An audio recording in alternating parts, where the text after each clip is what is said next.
Hello guys, আমি পাপাই। আপনারা দেখছেন টেকপাই।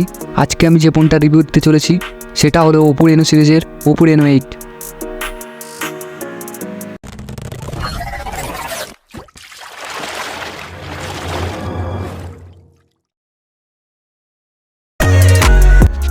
বক্স ওপেন করার পর গোল্ডেন কালারের একটি ইউনিট পেয়ে যাচ্ছি এবং ফোনটি সাধারণত দুটি কালারে অ্যাভেলেবেল, একটি হচ্ছে সিমার গোল্ডেন এবং আরেকটি হচ্ছে সিমার ব্ল্যাক। সাথে পেয়ে যাচ্ছি 80 ওয়াটের একটি চার্জার, যা ফোনটিকে 15 মিনিটে 50% চার্জ করতে সাহায্য করে।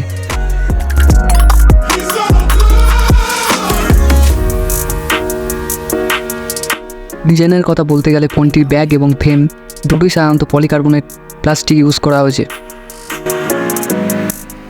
ফোনটির ব্যাক প্যানেলে স্মুথ ম্যাট ফিনিশিং করা হয়েছে। ম্যাট ফিনিশ করা হলেও ফোনটি যখন লাইটের সংস্পর্শে আসে তখন একটা দারুণ কুলিং এফেক্ট দেখা যায়।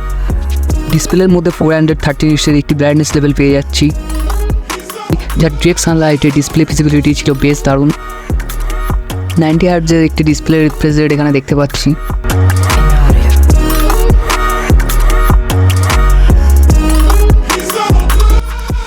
সাথে পেয়ে যাচ্ছি 6.4 ইঞ্চির একটি অ্যামোলেড ডিসপ্লে। তো ডিসপ্লের কোয়ালিটি চেকের জন্য চলো দেখে নেওয়া যাক কিছু ভিডিও স্যাম্পল।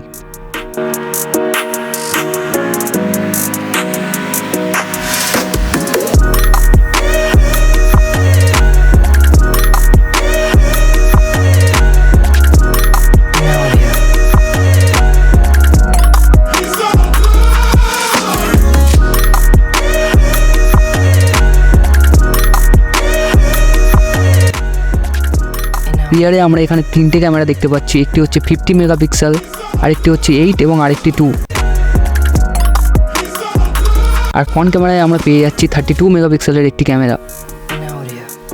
ক্যামেরা সবগুলিতেই সনি IMX-এর সেন্সার ইউজ করা হয়েছে। তো দেখা যাক ক্যামেরা স্যাম্পেলগুলো কেমন।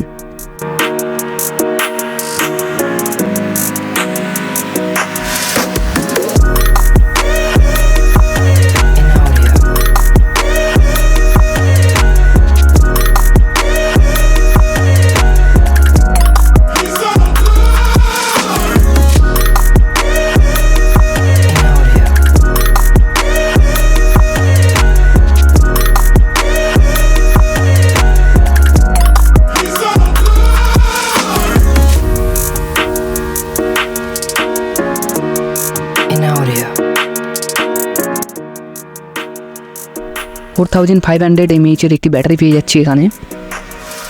Oppo Reno 8 এমন একটি টেকনোলজি ইউজ করা হয়েছে যেখানে ব্যাটারি 4 বছরের ডেলি ইউসেজ করলেও ব্যাটারির একটি পিক পারফরমেন্স দেখা যাবে এবং সাথে ব্যাটারির লাইফ স্প্যান পেয়ে যাচ্ছি প্রায় 1600 চার্জিং সাইকেল। ফোনটিতে MediaTek Dimensity 1300-এর একটি প্রসেসর পেয়ে যাচ্ছি, যা একটি 6nm 5G ক্যাপাসিটি প্রসেসর। এবং গেমিংয়ের কথা বলতে গেলে মিড রেঞ্জ গেমারদের জন্য বেশ দারুণ এটি একটি প্রসেসর। ফোনটার পারফরমেন্স চেকের জন্য আমি বেশ কিছু বেঞ্চমার্কে টেস্ট করেছিলাম। তো তার রেজাল্ট হিসেবে আমার সামনে যেগুলো উঠেছে সেগুলি হলো গ্রিক বেঞ্চমার্কে সিঙ্গেল করে প্রায় স্কোর দেখতে পাচ্ছি 849 এবং মাল্টি কোরের স্কোর দেখতে পাচ্ছি প্রায় 3000-এর কাছাকাছি। আন্তত বেঞ্চমার্কের স্কোর এখানে প্রায় 6 লাখের উপরে দেখতে পাচ্ছি। তো এই সবগুলি টেস্টের পর Oppo Reno 8কে একটি ভালো পারফরমেন্স গেমিং ফোন বলা যেতেই পারে। কানেক্টিভিটির মধ্যে প্রথমেই বলি, এটি একটি 5G রেডি ফোন এবং ওয়াইফাই সাপোর্ট থাকছে 5.8 GHz। ব্লুটুথ ভার্সান এখানে পেয়ে যাচ্ছি 5.3 এবং সাথে আছে NFC সাপোর্ট। সাউন্ডের কথা বলতে গেলে ফোনটিতে একটিমাত্রই স্পিকার ব্যবহার করা হয়েছে, তাই সাউন্ড আমার ডিসেন্ট লেগেছে। তবে এখানে স্টুডিও স্পিকার ব্যবহার করলে ব্যাপারটা বেশ দারুণ হতো।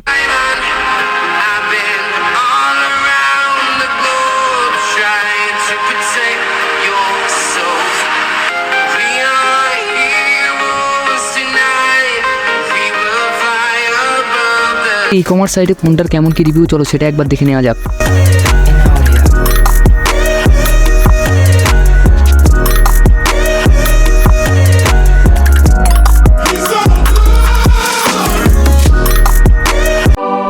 তো চলো আজকের জন্য এইটুকুই। পরবর্তীতে দেখা হবে নতুন কোনো ভিডিও নিয়ে, এবং চ্যানেলে নতুন হলে এবং ভিডিওটি ভালো লাগলে অবশ্যই সাবস্ক্রাইব করতে ভুলবেন না।